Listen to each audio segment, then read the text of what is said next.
What's going on, LEGO Maniacs? It's Ty, the LEGO guy here, and welcome to another LEGO Stars review. Today we're actually taking a look at the brand new The Armor's Mandalorian Forge. That's set 75319. It has 258 pieces, 3 minifigs, came out in 2021, so obviously this year, and it retails for 30 US. We're gonna get into this set's positives and its negatives. Just so you guys know, in case you didn't, I absolutely love The Mandalorian, so I was thrilled when I found out they were making this set, but we're gonna see how well it lives up to the hype. But enough talk, let's get right into it.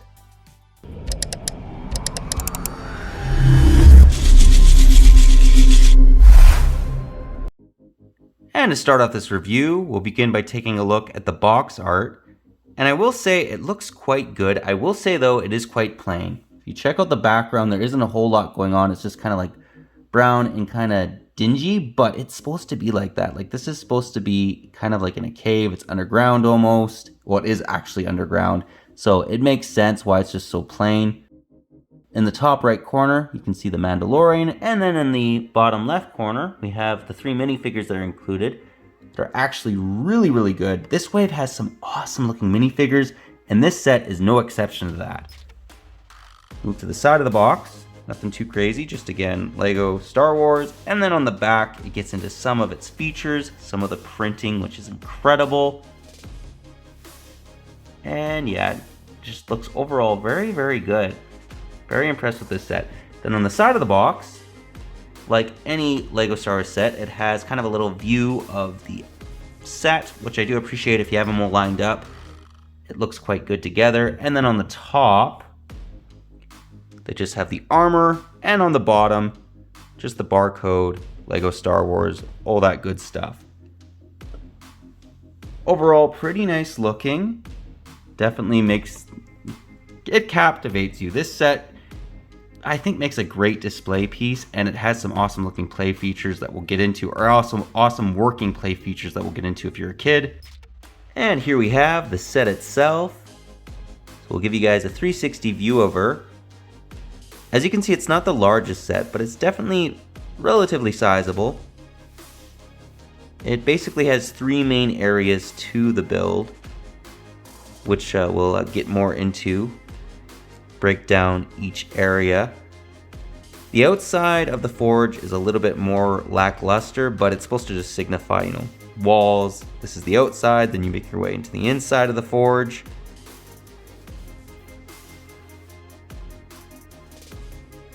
Really like the overall look of it though. Let's now break it down area by area. And the first area that we'll actually take a look at is probably my favorite part of the set. It is the forge. As you can see, there's a little table back here where the 2 minifigs can kind of like sit and talk, because the Mandalorian likes to talk to the armor throughout the episodes. I believe he does it a couple times. But the main thing I really like about this is obviously the forge. So you can see those awesome looking little blue flames. And it just overall looks very accurate. There's also sticker detailing around it, just to give you guys a little bit closer view. These were a pain to kind of apply, but the overall look after it's done, it looks quite good. You can also remove the armor, and you can see that she has some Beskar, and she's doing her thing.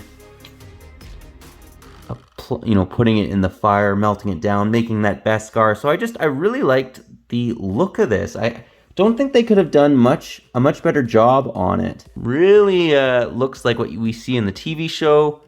Very impressed. Let's now take a look at basically the second half of the set. Now, the first thing that I love about this is they have Boba Fett's little logo up here for, Mandalorian little logo of their people. I believe that is their clan. So you can see too, they got like a Mandalorian helmet there without the black printing on it. There's no visor in it. A little broom right here. And then on this side of the basically forge, you'll notice they have quite a few little stickers and whatnot. I'm gonna mention this right now though. This little piece is one of my favorite little pieces. Check that out. There's a Mandalorian little hologram. That is incredible. When I built this set, I didn't realize it initially. And then I look back at it, I'm like, hey, that's a little Mandalorian hologram. And I just thought it's like the best little piece ever.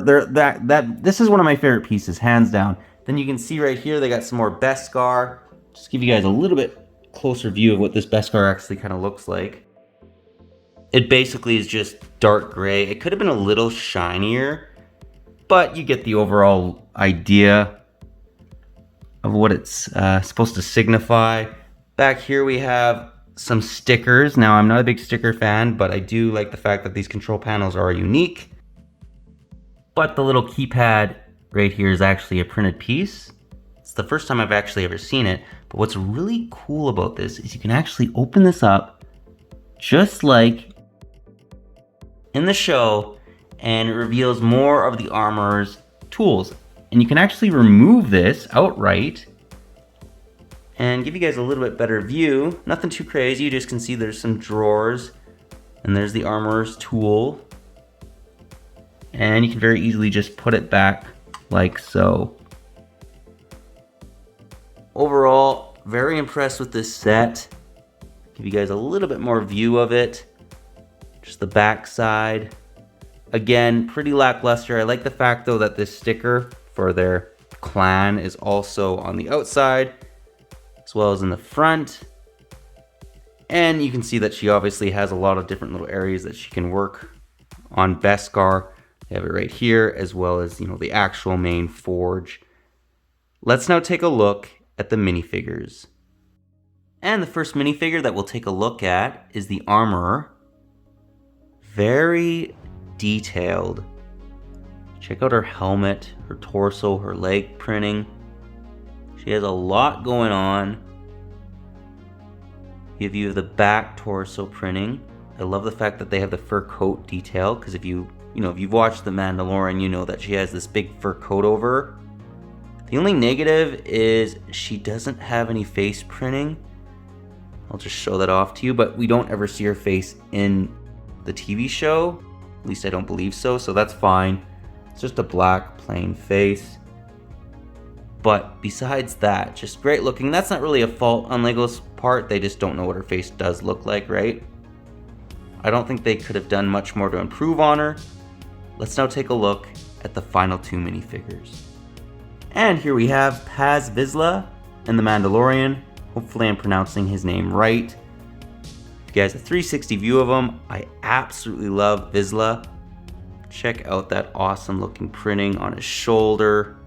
So cool. View of their back. We'll get into their back torso printing later in shortly we'll get into that. The Mandalorian, this is the same one that we got from the Trouble on Tatooine. He has some nice arm printing. And he also has arm printing on the other side as well. Let's actually just remove Vizsla, give you guys a little bit better view of that. Decent looking minifigure for sure. He's just got a little bit more common since he's in so many sets, but it's okay. Since this is the Mandalorian, it makes sense that we have him in a number of different models. There's a little bit of extra printing on my helmet.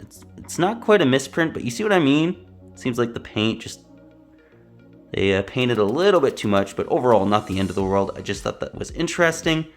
Let's actually show you guys these minifigures without their backpacks and their armor. Also, I love the fact that this makes him look a little bit bigger, because if you watch the show, he's definitely a little bit larger Mandalorian. And here they are, without their armor or their jetpack.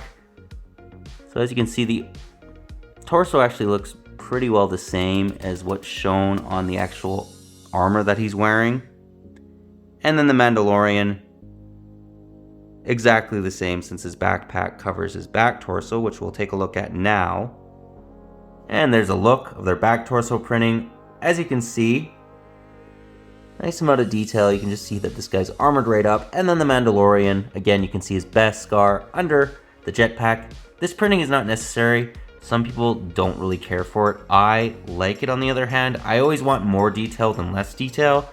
for the most part, unless we're trying to get, you know, a classic looking minifigure, which would just look really, really off if he did have, you know, back torso printing, right? Neither of these minifigures, though, have any face printing. I don't fault Vizsla. However, I do fault the Mandalorian. We really need his face printing. We know what his face looks like. Come on, LEGO, give us the face printing. But besides that, these minifigures, in my opinion, are perfect. Let's now get into the end of the review and get my final thoughts. Well, guys, that was my review. Do hope you enjoyed it. Personally, I really, really like this set. I think you get some awesome looking minifigures, some great looking stickers, as much as I'm not a sticker person. That awesome looking little hologram piece for the, you know, the little blue, basically circular brick. I think that that's just great. The only other time I've seen LEGO ever do that was with the Executor Imperial, like Super Star Destroyer from 2011, and the fact that they're doing that again is just, I love it. The also overall look of this set is also very good in my opinion. The Forge, I don't think they could have improved on it all that much, and yeah, maybe the interior is good. I mean, I would have preferred a larger set than just this for the Forge, but you know, you got to take into account how many people can afford it, how popular LEGO thinks it's going to be. Overall, I really still like this set though, even though I wish it was a bit bigger. I really hope that LEGO actually makes more sets like these that are, you know, not so much vehicles, as much as we love vehicles or spaceships, but if they give us more location-based sets, I'd be very happy with that, like this. And even if they keep it around, you know, the $30 or $40 price point, I just think that would be great. But let me know what you guys think about this one, if you like it, if you don't, any areas you think they could maybe improve on it. I just think for what it is, at the size it's at, the minifigures that are included, the amount of detail, it's probably a 9 out of 10. I actually really, really like this set. But yeah, that pretty well does the video. But if you liked it, leave it a thumbs up. If you're new to the channel, definitely consider subscribing and click that bell so you're notified for any future LEGO Star Wars reviews, comparisons. We do one of them every Tuesday and they're a lot of fun, especially when you look at like really cool looking sets like this. I don't know, I just really enjoy reviewing them. But yeah, that's all I got for you again. But thanks again for watching, and I'll catch you on the next one.